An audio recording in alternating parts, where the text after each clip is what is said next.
আর international women's day হলে 1 মাস আগের থেকে তাদের সেই অনুষ্ঠান শুরু হয়ে যায়, পত্রিকা বিজ্ঞাপন শুরু হয়ে যায়, বিভিন্ন কোম্পানি তাদেরকে স্পন্সর করে।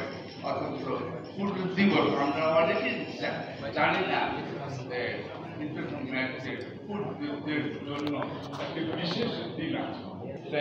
এখন হয়েছে কি, সে কিন্তু পরে দেখা গেল যে ওই মামলাটা মিথ্যা প্রমাণিত যখন হয় তখন সে সামাজিকভাবে হেয় হয়, পারিবারিকভাবে হেয় হয়, এবং তার চাকরিও চলে যায়। এখন আমিও একজন সেই ভুক্তভোগী।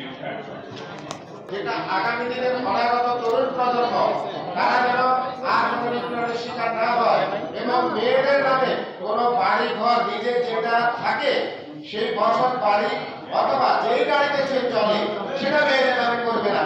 কিন্তু মেয়েদের নামে তার পক্ষে ভালোবেসে সে অনেক সম্পত্তি করতে পারে, অনেক সম্পত্তি করুক, কিন্তু যেটা সে থাকে সেটা করবে না। তাহলে ওয়ান ফাইন মর্নিং অথবা একটা তুমি আমার বাসা থেকে বেরিয়ে যাও, একটা বাসা থাকবে।